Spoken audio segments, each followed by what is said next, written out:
L'an 2 de l'Hégire, le 17 Ramadan. Un jour qui allait changer le cours de l'histoire. Deux armées se font face à Badr. D'un côté, l'armée Kouraïchite parfaitement équipée, 950 hommes. De l'autre, l'armée musulmane, seulement 313 hommes, avec des ressources très limitées. C'est le combat de la justice contre l'oppression, de la foi, humain, contre le rejet de la foi. La bataille de Badr fut la première guerre qui montra le véritable esprit de l'islam. Avant de commencer, n'oubliez pas de liker cette vidéo, de vous abonner à la chaîne et de nous soutenir avec vos commentaires pour qu'on puisse continuer à produire d'autres vidéos. Si vous êtes prêts, allons-y avec les lions de Badr. Allons-y avec les lions de Badr. Musique. Ce jour décisif était arrivé. Le jour qui allait façonner l'avenir de l'islam. Soit l'islam allait triompher par une grande victoire, soit tout allait s'achever sur ce champ de bataille. C'est pourquoi le messager d'Allah fit cette invocation. Ô Allah, si ce petit groupe de combattants est anéanti, il n'y aura plus personne sur terre pour t'adorer. Mais que va-t-il se passer sur ce champ de bataille? Et surtout, comment en est-on arrivé là? Remontons un peu dans le temps. Pendant que le prophète construisait l'État islamique à Médine, il mit également en place un système de renseignement. Il voulait être informé rapidement des menaces potentielles contre la ville et connaître les environs. En l'an 2 après l'Hégire, un rapport arriva par ce réseau. Les mécréants de la Mecque avaient envoyé une immense caravane commerciale dirigée par Abu Sufyan. On n'avait jamais vu une caravane aussi importante. 1000 chameaux, une valeur totale d'environ 50 000 dinars, une somme colossale. Ils comptaient utiliser les bénéfices pour préparer une guerre contre les musulmans. Et cette caravane ne transportait pas seulement leurs propres marchandises. Souvenez-vous de l'époque de l'Hégire. Les musulmans avaient dû émigrer dans des conditions très difficiles, abandonnant tous leurs biens à la Mecque. Les Kouraïch s'étaient emparés de ces biens, les avaient ajoutés à la caravane et comptèrent les vendre. La richesse que les musulmans avaient gagnée à la sueur de leur front allait se transformer en armes entre les mains de l'ennemi. Même pendant l'émigration, le prophète, plein de miséricorde et de justice, avait pensé à rendre leurs biens aux mécréants. Il avait confié cette mission à Ali, mais les mécréants n'ont montré aucun signe d'une telle éthique. Au contraire, ils ont volé les biens des Muhajiroun. Il fallait stopper le plan diabolique des mécréants mécois. Ils avaient chassé les musulmans de leur terre natale et leur avaient infligé toutes sortes de cruautés. Il était temps de leur montrer où se trouvait la vraie force. Ils devaient comprendre qu'on ne peut pas opprimer les autres à sa guise. S'ils ne voyaient pas une véritable puissance face à eux, ils ne s'arrêteraient jamais. C'est pourquoi le messager d'Allah envoya quelqu'un surveiller la caravane. Puis il dit à ses compagnons, « Celui qui possède une monture, qu'il la prépare et vienne avec nous. » Le prophète commença les préparatifs au cas où il rencontrerait les mécréants. Les Sahaba brûlaient d'impatience de participer à cette expédition. Certains tiraient même au sort, entre père et fils, pour savoir qui partirait. Tous désiraient le martyr.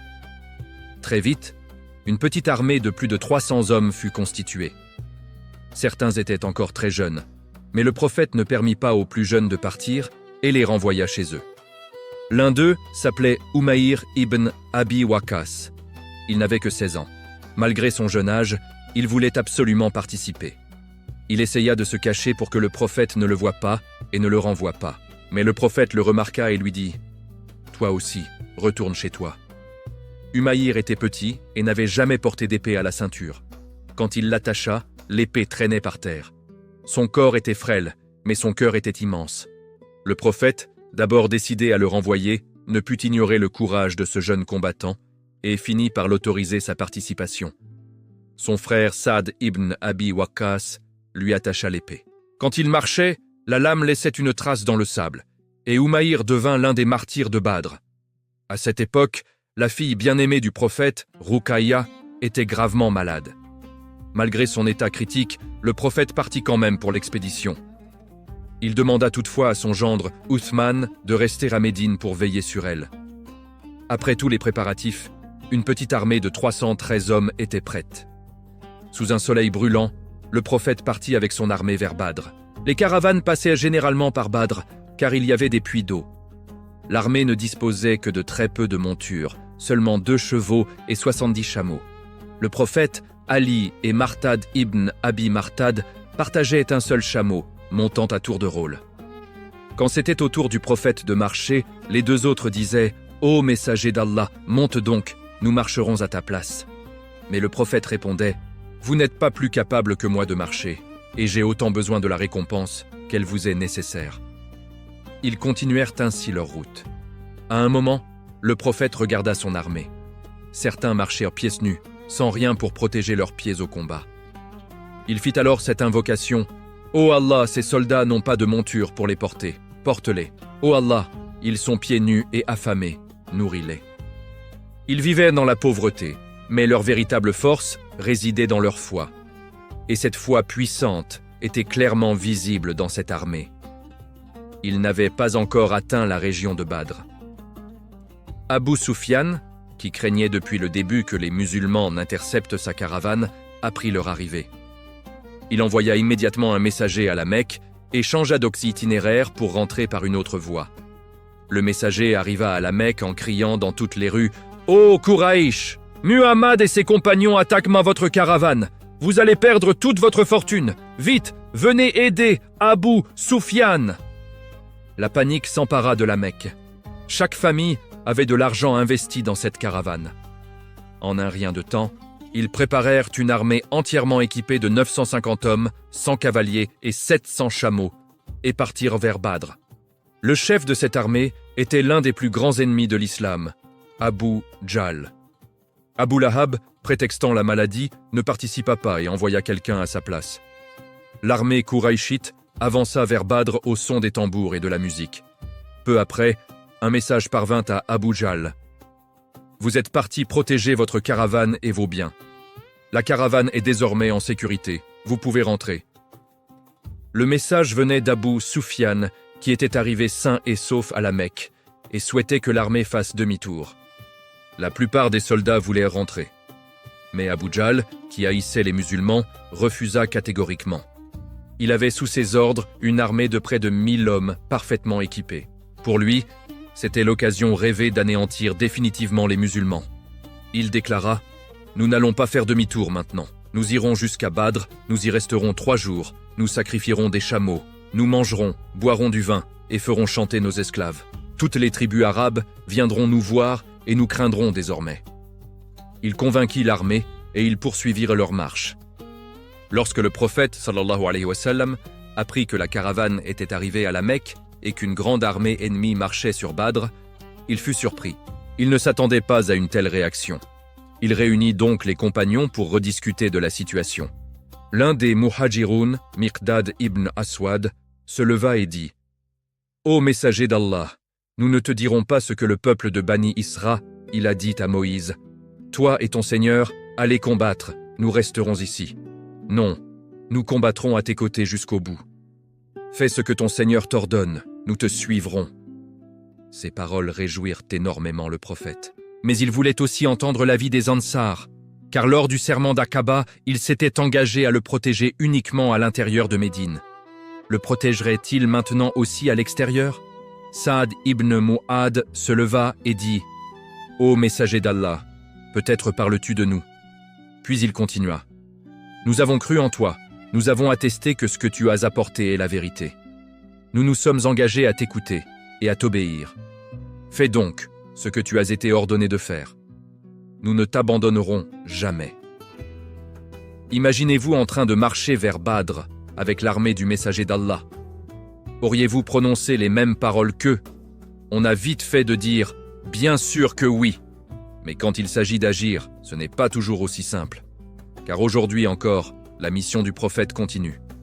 Mais qu'avons-nous réellement sacrifié pour elle? Ne trouvons-nous pas toutes sortes d'excuses pour ne même pas accomplir une seule prière? Il faut tirer de vraies leçons de ces vidéos sur la Sira. Notre but n'est pas seulement d'apprendre, mais surtout d'appliquer. Revenons à Badr. Après les paroles sincères de Saad ibn Mu'ad, l'inquiétude disparut du visage du prophète. Il dit « Allah m'a promis l'une des deux choses, soit la caravane, soit la victoire. Par Allah, je vois déjà les endroits où certains Quraïchites tombaient.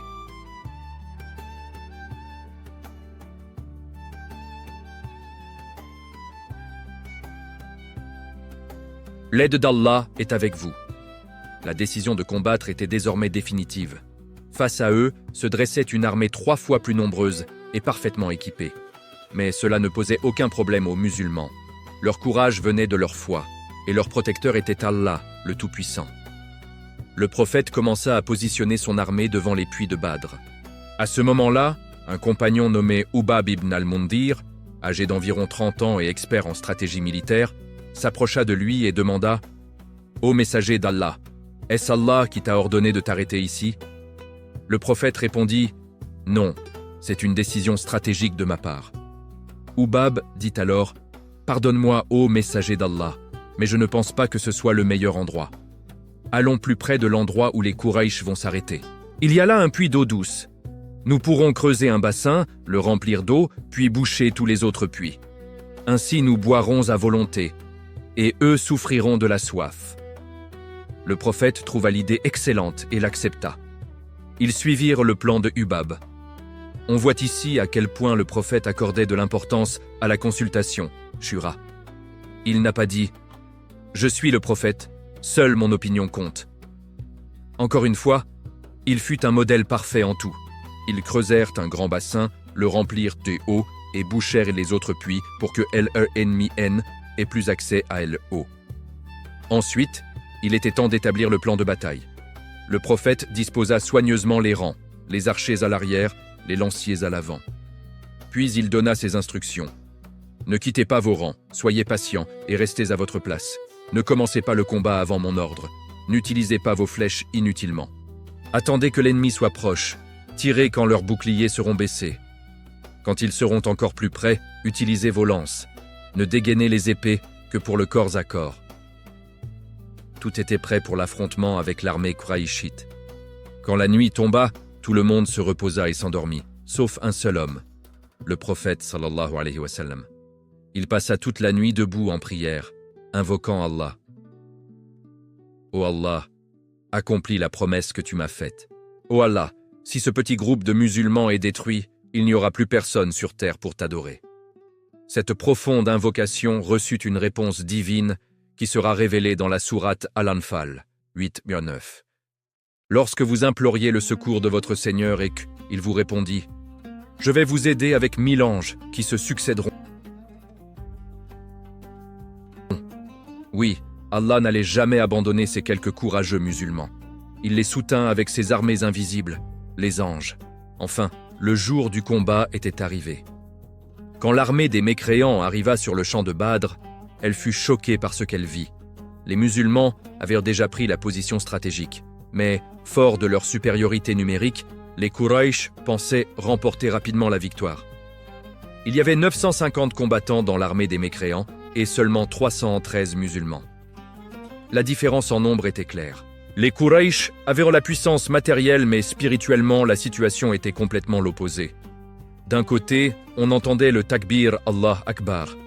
De l'autre côté, il y avait des tambours et des chants. Une armée se tenait contre l'oppression, en sachant que la vraie force vient d'Allah. L'autre armée ne combattait que pour verser le sang et faire encore plus d'injustice. Le chef des mécréants, Utbah bin Rabia, avança avec son frère Shah bin Rabia et son fils Wed. C'était une tradition appelée Mubarazza, un duel avant la grande bataille. 1, 2 ou 3 hommes de chaque camp combattèrent d'abord, ensuite la guerre totale commençait. Ces trois-là de la Mecque étaient tous de la famille des Umayya. Ils portaient une profonde jalousie et rivalité contre la famille du prophète Banu Hashim. Ils étaient venus à Badr pour se venger. Les mécréants crièrent pour que 3 musulmans avancent. Tout de suite, 3 jeunes hommes des Ansar sautèrent en avant, Awaf, Muawid et Abdullah bin Rawa. Utbah les regarda et demanda d'un ton moqueur « Qui êtes-vous » Puis il cria « Ô Muhammad, envoie-nous des gens de notre niveau pour qu'on se batte. » Son but était de combattre quelqu'un des Banu Hashim. Alors le prophète rappela les jeunes de Médine. Ensuite, il choisit 3 hommes parmi les Muhajirun, Uba bin Harith, Hamza et Ali. Tous les 3 étaient de la propre famille du prophète. Utbah fut enfin satisfait de ses adversaires et le duel commença. Hamza alla vers Shaba. Ali alla vers Wed. Uba combattit contre Utbah. En quelques coups Seulement, Hamza et Ali avaient terrassé leurs ennemis. Mais Uba et Utba continuèrent de se battre durement. Les deux saignaient beaucoup. Selon la règle de la Mubarazza, si un combattant gagnait son duel, il pouvait aller aider son frère. Hamza et Ali se précipitèrent donc pour aider Uba et finir Utba. Ils ramenèrent Uba, désormais très gravement blessé, auprès du prophète sallallahu alayhi wa sallam. Son corps était couvert de sang, mais il s'en moquait. Il ne voulait savoir qu'une seule chose. « Ô messager d'Allah, est-ce que je suis un shahid ?» demandait-il sans cesse. Le prophète dit « Oui, Uba, tu es un shahid. » Quand le prophète dit à Ubida qu'il était un shahid, la paix apparut sur son visage. Peu après, il rendit l'âme et atteignit le rang de shahada. Il avait encore le sourire aux lèvres parce que pour eux mourir sur le chemin des Allah haine n'était pas la mort. C'était rejoindre le bien-aimé. L'armée mécréante était sous le choc. Les hommes les plus forts des Quraysh, Utba, Shaba et Wid, gisaient morts au milieu de Badr.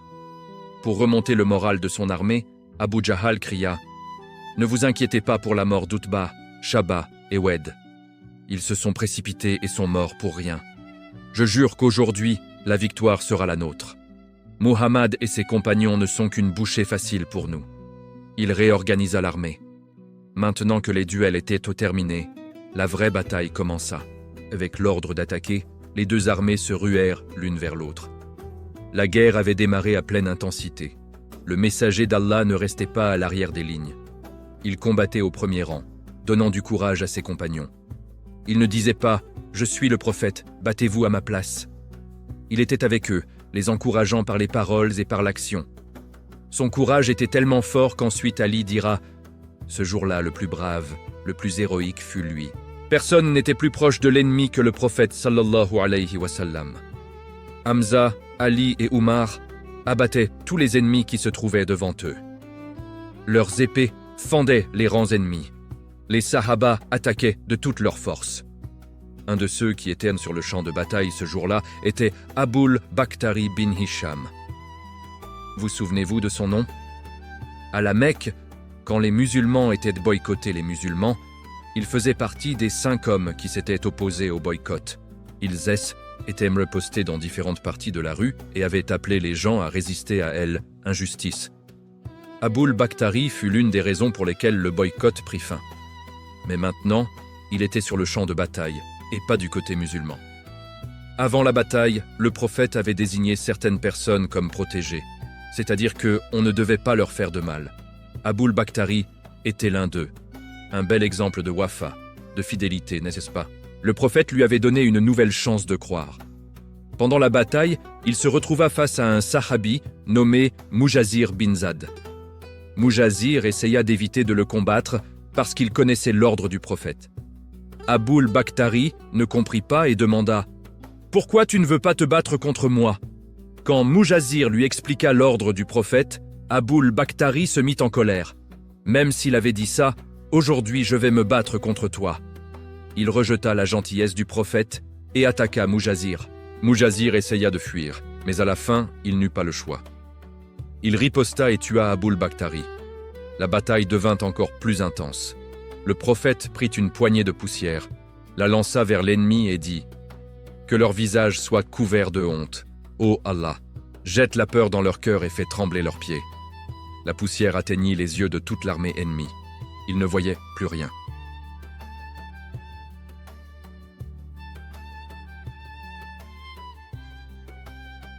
Sourate Al-Anfal. Peu après, un vent se mit à souffler comme on n'en avait jamais vu. Il devint impossible de voir quoi que ce soit. Les mécréants furent dispersés dans toutes les directions. Puis, un deuxième vent très fort arriva, puis un troisième. Allah accomplissait sa promesse. Il envoyait les anges pour aider les croyants. Les mécréants étaient perdus et dépassés. Ils pensaient qu'il n'y avait que 300 musulmans. Mais soudain, l'armée musulmane semblait plus grande et plus forte. Elle et ses ennemis qui avaient dit qu'ils étaient une bouchée facile pour nous. Abu Jahal cherchait maintenant une cachette. Tout le monde était à sa poursuite. Il faisait que la course pour être celui qui mettrait fin à la vie de cet ennemi de l'islam. 2 jeunes hommes des Ansar vinrent voir Abdulrahman bin Alf et lui demandèrent « Peux-tu nous montrer qui est Abu Jahal ?» Quand Alf leur demanda « Qu'est-ce que vous lui voulez ?» Et le Chandès, eux, répondit « J'en ai entendu que il insulte le messager d'Oxallah. Je jure par Allah dans la main de qui est ma vie. Si je le vois, soit je le tue, soit je meurs devant lui. » Ces jeunes courageux étaient Muaz et Muawid, les fils de Afra bint Ubid. À ce moment-là, Abdulrahman bin Alf vit Abu Jahal et montra « C'est celui que vous cherchez. » Muaz et Muawid se ruèrent tous les deux vers Abu Jahal. Il se moqua d'eux et dit « Petits fous qui courent à leur mort. » Mais les choses ne se passèrent pas comme ils l'espéraient. Muaz frappa la jambe d'Abu Jahal avec son épée. Alors le fils d'Abu Jahal, Ikima, intervint et porta un coup très lourd à Muaz. Pendant ce temps, Abu Jahal tua Muawid. Malgré sa blessure, Muaz attaqua encore Abu Jahal et le fit tomber avec plusieurs coups d'épée. Le pharaon de cette communauté était-il vraiment mort? Muaz courut vers le prophète et lui dit qu'il avait tué Abu Jahal. Mais le prophète voulut être sûr. Il ordonna de vérifier les corps des morts pour confirmer. Abdullah bin Mas'ud trouva Abu Jahal. Il respirait encore, à l'agonie. Bin Mas'ud posa son pied sur son cou et dit « Ô ennemi d'Allah, te voilà maintenant. Allah t'a humilié. » Même en mourant, l'orgueil d'Abu Jahal restait. Il dit « Ô berger, tu as gravi une montagne difficile. Un grand homme tué par l'ennemi de sa tribu, ce n'est pas nouveau. Dis-moi seulement, qui a gagné aujourd'hui ?» Bin Mas'ud répondit « La victoire et le succès appartiennent à Allah et à son messager. »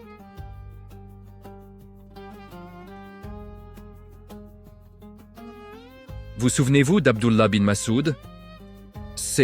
Était lui qui était allé à la Kaaba et avait lu la sourate Ar-Rahman à voix haute. Les mécréants l'avaient battu presque à mort pour ça. Mais maintenant, les rôles étaient inversés. Il prit l'épée d'Abu Jahal et porta le coup final. Il ne commence, le prophète avait montré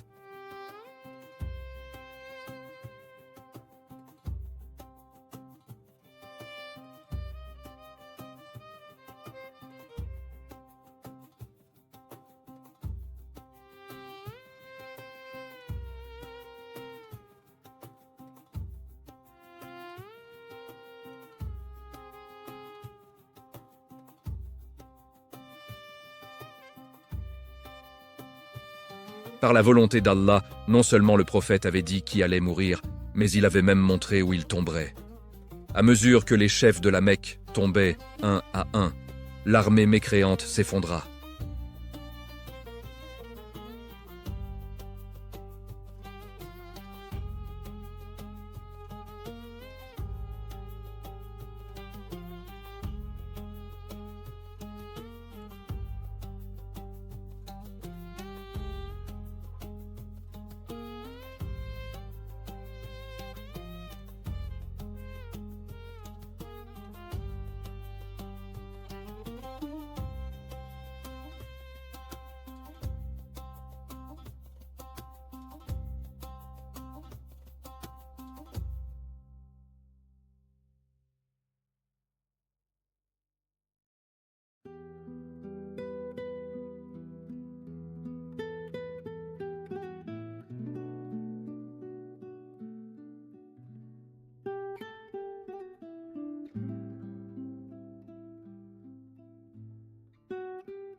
Ces étaient des compagnons courageux qui donnèrent leur vie pour protéger l'islam et se tinrent devant le prophète comme un bouclier.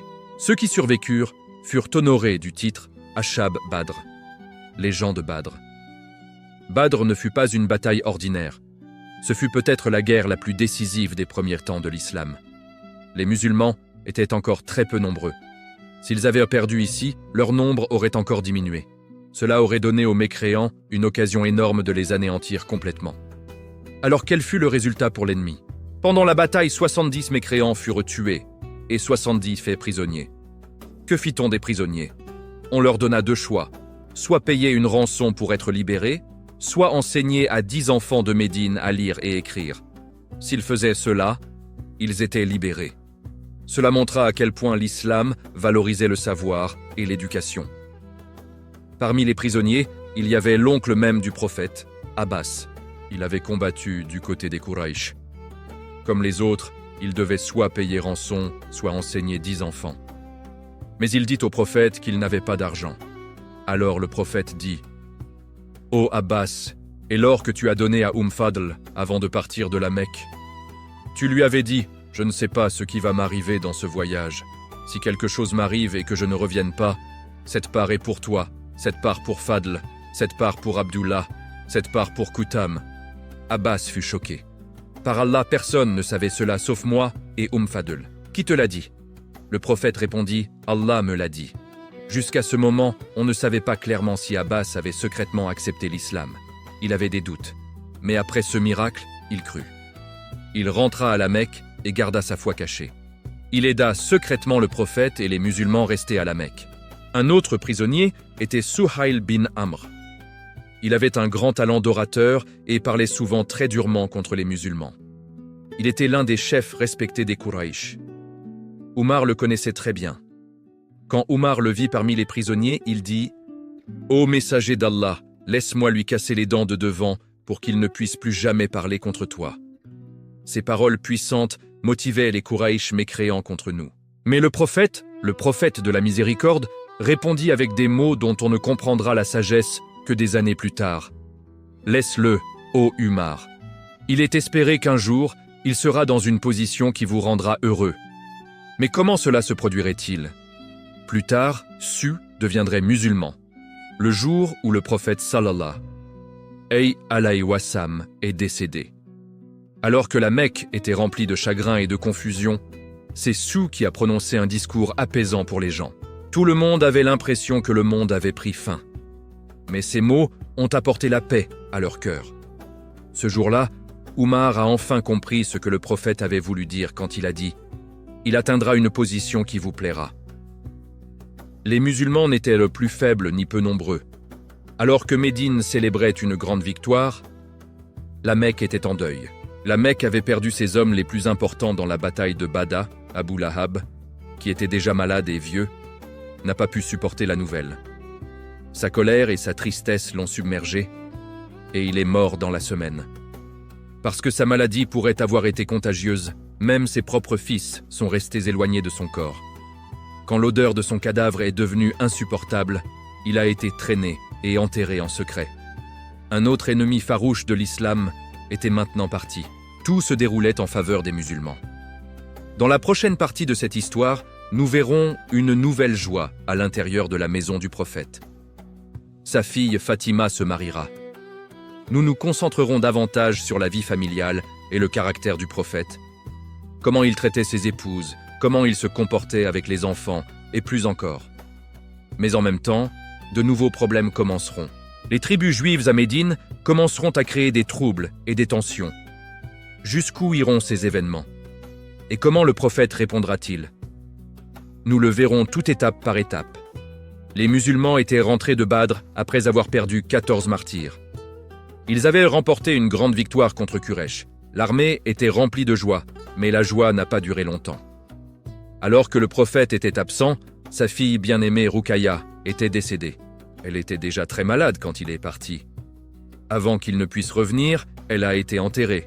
Quand il est arrivé à Médine, il a entendu la nouvelle déchirante et il a été profondément ébranlé. Il n'avait même pas pu être là pendant ces derniers moments. Le prophète a dit un jour, « Ceux qui sont testés le plus sont les prophètes. Puis viennent ceux qui sont les plus proches d'eux en rang. » Ce n'était pas le premier enfant qu'il avait perdu. Avant cela, il avait enterré ses fils Qasim et Abdullah. Il avait aussi une fille, Zanab. Zanab s'était mariée avant l'islam à Abu Laz, qui n'avait pas accepté l'islam à cette époque. Le jour de Bada, Abu Laz a été capturé comme prisonnier. Le prophète a accepté de le libérer à condition qu'il renvoie Zanab à Médine. À cette époque, Zanab était enceinte. Alors qu'elle se préparait à quitter Makkar, les mécréants, encore remplis de haine après Barde, ont essayé de lui faire du mal. Ils ont effrayé son chameau si fort qu'elle est tombée et a atterri sur un rocher. Elle a perdu son bébé. Elle est arrivée à Médine dans cet état. Son père l'a rencontré comme ça. Devait-il pleurer le petit enfant qu'il n'a jamais rencontré ou la douleur de sa fille? Le traumatisme de cette chute a causé des dommages physiques durables. Quelques années plus tard, Zanab est décédé à cause de ses blessures. Le prophète enterrerait 6 de ses 7 enfants de ses propres mains. Seuls ceux qui ont perdu un enfant peuvent comprendre à quel point c'est douloureux. Et il a vécu cette douleur 6 fois. Mais les épreuves de sa vie ne se sont pas terminées avec la perte d'enfants. Si sa vie avait été sans épreuves et sans chagrin, comment aurait-il pu devenir un exemple et un guide pour les gens qui souffrent des épreuves de ce monde? Pendant 1400 ans, quiconque de l'Oumma qui faisait face à des épreuves pouvait trouver un reflet d'eux-mêmes dans la vie du prophète sallallahu alayhi wa sallam. Mais l'une des plus belles qualités du messager d'Allah était celle-ci. Malgré toute la douleur qu'il a vécue, il pouvait encore sourire. Comme le prophète Jacob, il disait « Je ne me plains de mon chagrin et de ma tristesse qu'à Allah ». Il se tournait vers son Seigneur avec toutes ses préoccupations, prenait refuge en lui et tirait sa force de lui. Il comptait sur Allah si profondément et si sincèrement que malgré tout, il pouvait encore sourire. Il voyait les choses à travers un prisme de beauté, pensait positivement et se concentrait sur le bien. Il était capable de laisser le chagrin derrière lui et de trouver la paix dans de nouvelles bénédictions. L'une de ces bénédictions était le mariage de sa fille Fatima. Fatima était celle qui ressemblait le plus au prophète. Son mari était Ali, que le prophète avait élevé et enseigné depuis l'enfance. La lignée du prophète continuerait à travers Fatima et Ali. Un mariage très simple et modeste a eu lieu. C'était une maison construite sur le bonheur et la paix. De cette maison sont venus 2 beaux enfants, Hassan et Hussein. Le prophète montrait un amour et une miséricorde inégalée envers ses petits-enfants. Une fois, pendant qu'il donnait une khoutba, il a vu Hassan et Hussein trébucher. Même si tout le monde l'écoutait, il est descendu de la chaire, les a ramassés et est revenu avec eux. Parfois, il se mettait à 4 pattes et les laissait monter sur son dos. Et quand l'un d'eux grimpait sur son dos pendant le sujud, le prophète prolongeait son sujud juste pour ne pas interrompre le jeu de l'enfant. Il disait « Ils sont mes 2 fleurs de basilic douces de ce monde ». Il les embrassait sur la tête et le cou, les serrait dans ses bras et les tenait près de lui. Une telle affection était rare, surtout à cette époque. Une fois, un homme a vu le prophète embrasser Hassan et a demandé « Vous embrassez vos enfants ? J'ai 10 fils et je n'en ai jamais embrassé aucun. » Le prophète a répondu « Si Allah a retiré la miséricorde de ton cœur, que puis-je faire pour toi ?» Une autre fois, alors qu'il était assis avec ses compagnons, une boisson a été apportée. C'était sa sunna de commencer par la droite, mais c'était aussi sa sunna d'honorer les aînés. À ce moment-là, la personne à sa droite était un enfant, et il y avait des aînés à sa gauche. Que fit-il? Il n'a pas donné la boisson directement à l'aîné ou à l'enfant. D'abord, il a demandé la permission de l'enfant pour servir l'aîné en premier, mais l'enfant voulait la boire lui-même. Alors, le prophète a respecté son souhait et a commencé par lui. Cet enfant assis à côté du prophète deviendrait plus tard l'un des plus grands savants des Sahaba, Ibn Abbas. Un autre exemple, quand le prophète a migré à Médine, un garçon de 12 ans nommé Anas bin Malik a été amené pour l'aider dans les tâches quotidiennes. Le prophète l'a élevé avec tant de soin et lui a donné tant de confiance qu'Anas a atteint un niveau exceptionnel. Il est devenu un exemple vivant de comment élever un enfant. Anas a dit « Le messager d'Allah ne m'a jamais dit à propos de quoi que ce soit que j'ai fait. Pourquoi as-tu fait ça ? Et il n'a jamais dit à propos de quoi que ce soit que je n'ai pas fait. Pourquoi ne l'as-tu pas fait ?» Anas a passé 10 ans sous les soins et l'entraînement du prophète et est devenu l'un des plus grands savants parmi les Sahaba. Le prophète sallallahu alayhi wa sallam a marié sa fille Fatima à Ali, un homme connu pour son courage, sa connaissance et de nombreuses vertus. Sa autre fille, Kulum, il l'a mariée à Ouman, l'homme qu'il appelait mon compagnon au paradis. Oumanra était un compagnon profondément respecté, connu pour sa modestie, au point que même les anges admiraient son sens de la haya. Il avait l'honneur d'être le gendre du prophète, non pas une fois, mais 2 fois. De cette façon, le prophète a confié ses 2 filles les plus aimées à 2 des meilleurs hommes sur terre. Mais le prophète lui-même s'est-il marié? Sa première et plus aimée épouse, Khadija Ra, était plus âgée que lui. Vers la fin de sa vie, elle l'a encouragé à se remarier, mais le prophète a refusé. Après sa mort, cependant, les choses ont changé. Quand il est arrivé à Médine, il y avait maintenant un grand groupe de croyants, non seulement des hommes, mais aussi de nombreuses femmes. Ces femmes pratiquaient et apprenaient la religion. Mais il n'était pas approprié pour le prophète d'avoir un contact direct constant avec les femmes, et les femmes, naturellement, ne pouvaient pas toujours lui demander tout ce qu'elles voulaient. Certaines questions étaient trop sensibles ou privées.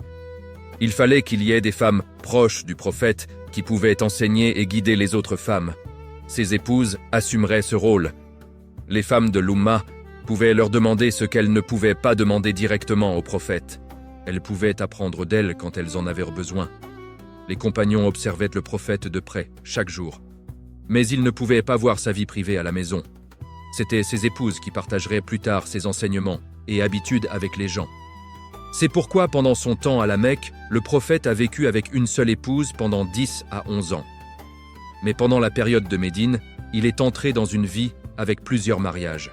Malheureusement, les ennemis de l'islam ont faussement prétendu que c'était à cause de la luxure. Quand ils ne pouvaient pas attaquer son message, ils attaquaient son caractère. Mais l'histoire de sa vie prouve clairement le contraire. À l'âge de 25 ans, quand de nombreuses femmes de sa tribu l'admiraient, il a épousé une femme de 40 ans, Kadessiara. S'il avait voulu, chaque famille noble de Quraysh lui aurait offert leur fille, et il est resté marié à elle seule jusqu'à l'âge de 50 ans. Le désir est normalement le plus fort entre les âges de 15 et 40. Pourtant, pendant cette période même, le prophète a vécu avec une seule épouse et a montré un caractère moral parfait.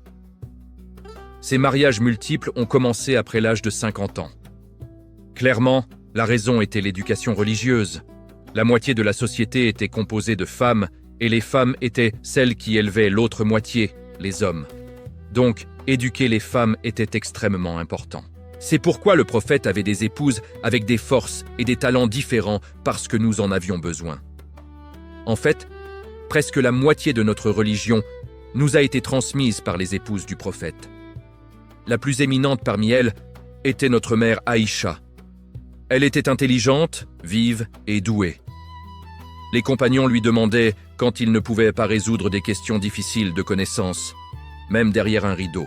Un exemple vient d'Abu Moussa al-Ash'ari, un compagnon connu pour sa profonde connaissance du Coran et du Hadith. Il a dit « Chaque fois que nous, compagnons, faisions face à une difficulté pour comprendre une question, nous allions chez Aïcha et prenions la connaissance d'elle. » Pensez-y, il y avait tant de compagnons savants profondément familiers avec le Coran. Pourtant même eux ne pouvaient pas résoudre certaines questions religieuses sans elle. Et cela n'est pas arrivé une fois. Cela arrivait encore et encore. Elle était la fille d'Abu Bakr et le prophète sallallahu alayhi wa sallam l'a épousée après la hijra.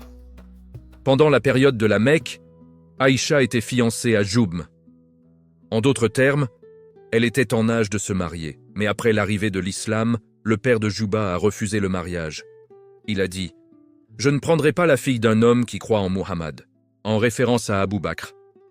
Donc, les fiançailles ont été rompues. Après la mort de Khadija, le prophète est resté seul vivant avec ses enfants.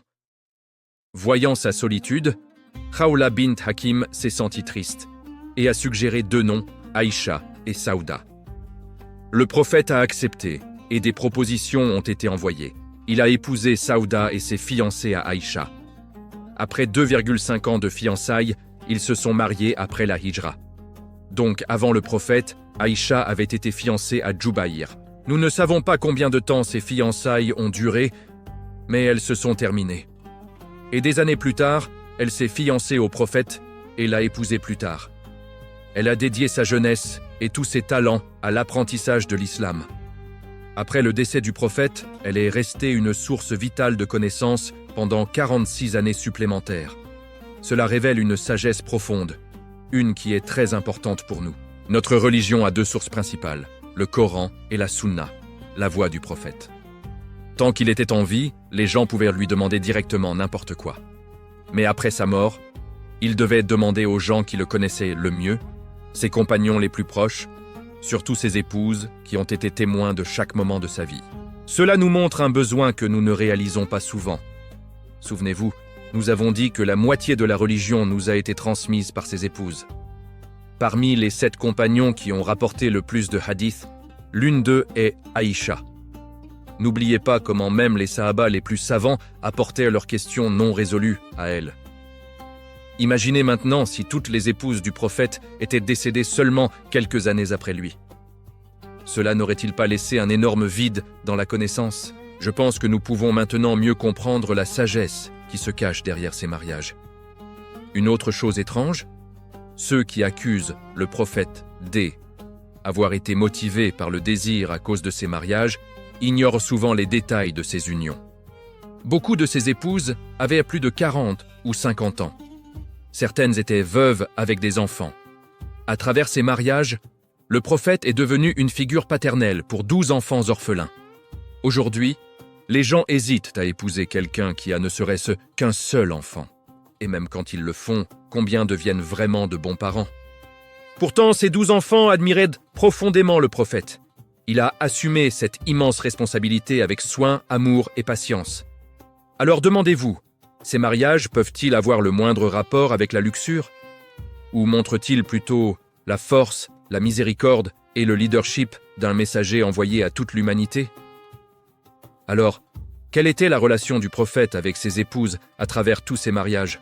Normalement, un dirigeant ou un chef a des dizaines, voire des centaines de choses à gérer. Il n'a souvent pas assez de temps pour tout. En général, cela signifie sacrifier le temps passé en famille. Mais le prophète avait une gestion du temps incroyable. Réfléchissez-y. Il y avait des tensions politiques avec la Mecque et il devait toujours être prêt et prudent à les intérieurs de Médine. Il y avait des perturbations constantes de la part des hypocrites et de certaines tribus juives qu'il devait gérer. Nous les explorerons plus en détail plus tard. Il devait rester vigilant vis-à-vis des tribus arabes environnantes et des États étrangers. Il devait diriger les 5 prières quotidiennes à la mosquée et répondre aux nombreuses questions des compagnons. Il devait enseigner et former ses disciples. Et en temps de guerre, il était au premier rang de l'armée, pas en train de donner des ordres depuis l'arrière. La nuit, au lieu de se reposer, il se levait pour adorer. Sa vie d'adoration était si intense que, pendant 1400 ans, personne de son Oumma n'a jamais égalé cela. Et plus on tourne les pages de sa sira, plus la liste de ses responsabilités s'allonge. Et pourtant, il a réussi dans chacune d'elles. Alors, demandez-vous, combien d'attention un homme aussi occupé pouvait-il accorder à ses épouses ? La réponse, il leur a donné tant d'amour et de soins que, même après 1400 ans, nous essayons encore d'atteindre son niveau. Comment quelqu'un sous une telle pression pouvait-il trouver le temps de faire la course avec Aïcha pour amuser ? Quand Safiya voulait monter sur son chameau, le prophète sallallahu alayhi wa sallam est penché et a mis son genou comme marchepied pour que celle monte. Avec tant de choses à faire, comment pensait-il encore à une telle gentillesse ? Une fois, Aïcha a élevé la voix envers le prophète. Son père Abu Bakr l'a entendu et s'est mis en colère. Il est entré en trombe et a essayé de la frapper. Que fit le prophète ? Il s'est interposé, l'a protégé et a renvoyé son père. Puis il est tourné vers Aïcha et lui a dit en plaisantant « Regarde comment je t'ai sauvé de cet homme-là. » Était un niveau de douceur et de patience qu'il est difficile de trouver même au jour, oui. Non seulement il ne s'est pas mis en colère ni levé la main, mais il a fait une blague pour détendre l'atmosphère. Comparez cela à certains hommes des nos jours, oui, qui ne demandent même pas, avis de leur épouse sur de petites choses. Alors que le prophète consultait ses épouses, même lors de décisions critiques, leur disait qu'il les aimait, louait leurs bonnes qualités, les faisait se sentir valorisés et chéris. Réfléchissez, c'est un homme qui recevait la révélation, parlait avec Jibril, Gabriel et était salué par les anges. Pourtant, il accordait encore à ses épouses une telle gentillesse et un tel soin. Pourquoi ? Parce qu'il était le meilleur exemple envoyé par Allah. Tout au long de l'histoire, les grands personnages se sont distingués par une ou deux qualités. Mais le prophète était un exemple en tout. Dans son caractère, dans ses habitudes, dans chaque trait. Et voici ce qui est encore plus extraordinaire. Habituellement, si quelqu'un est très doux et miséricordieux, il peut manquer de justice. Et si quelqu'un est extrêmement juste, il manque souvent de douceur. Mais le prophète sallallahu alayhi wa sallam était inégalé dans les deux. Un homme courageux et intrépide est rarement calme et doux. Mais le prophète était les deux. Quelqu'un de rapide, actif et audacieux n'est généralement pas prudent ou soigneux. Et quelqu'un de très prudent est rarement audacieux. Mais encore une fois, le prophète combinait les deux. Il était pacifique et pardonneur, mais aussi ferme quand il agissait de défendre la vérité pour « El est amour de Allah ». Il était attentif à chaque détail, pourtant incroyablement généreux. Il était vraiment l'équilibre parfait de toutes les grandes qualités, d'une manière qu'aucun autre dans l'histoire n'a jamais atteinte. Quand Bediüzzaman Said Nursi a parlé de cette qualité unique du prophète, comment il combinait toutes les vertus en un équilibre parfait, il l'a appelé le miracle des miracles. Maintenant que nous avons exploré un peu la vie familiale et le caractère du prophète, revenons à ce qui s'est passé après la bataille de Badr. Le prophète termina les préparatifs et marcha vers la tribu de Banu Qaynuqa. Ces Juifs possédaient une forteresse solide et bien protégée. Quand ils apprirent que le prophète arrivait, ils se réfugièrent rapidement à l'intérieur. Banu Qaynuqa comptait 700 combattants, dont 300 portaient une armure. Ils prévoyaient de rester dans leur forteresse et de la défendre pendant environ 15 jours. Ils restèrent enfermés, incapables de sortir. Mais finalement, ils réalisèrent qu'ils ne pouvaient pas résister aux musulmans. La peur du combat ouvert les envahit et ils se rendirent sans combattre. Bien que le prophète ait eu le pouvoir de les punir sévèrement, il épargna leur vie. Il ordonna qu'ils quittent Médine dans les 3 jours. Ainsi, Banu Qaynuqa fut expulsé de la ville comme punition pour avoir rompu la paix. Pendant que tout cela se passait à Médine, de nouveaux mouvements commencèrent à la Mecque. Après que les chefs de Quraïch furent tués à Badr, Abu Sufyan prit la direction de la Mecque. Quraïch brûlait du désir de vengeance. Abu Sufyan jura de se venger. Il rassembla 200 cavaliers et s'approcha de Médine. Là, il obtint des informations sur les musulmans auprès de certaines tribus juives.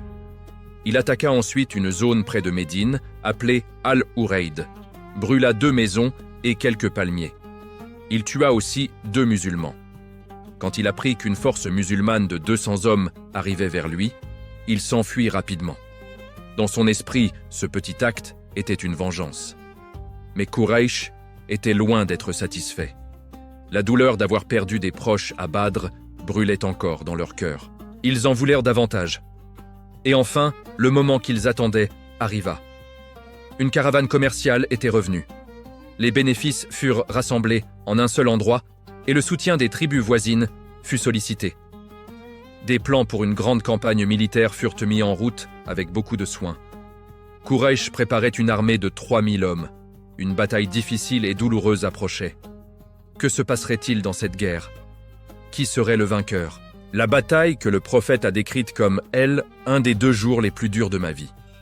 La bataille d'Uhud nous attend dans la prochaine vidéo. Abonnez-vous à la chaîne, aimez la vidéo et soutenez notre travail pour que nous puissions continuer à vous apporter l'histoire de la vie du messager des Allah sallallahu alayhi wa sallam.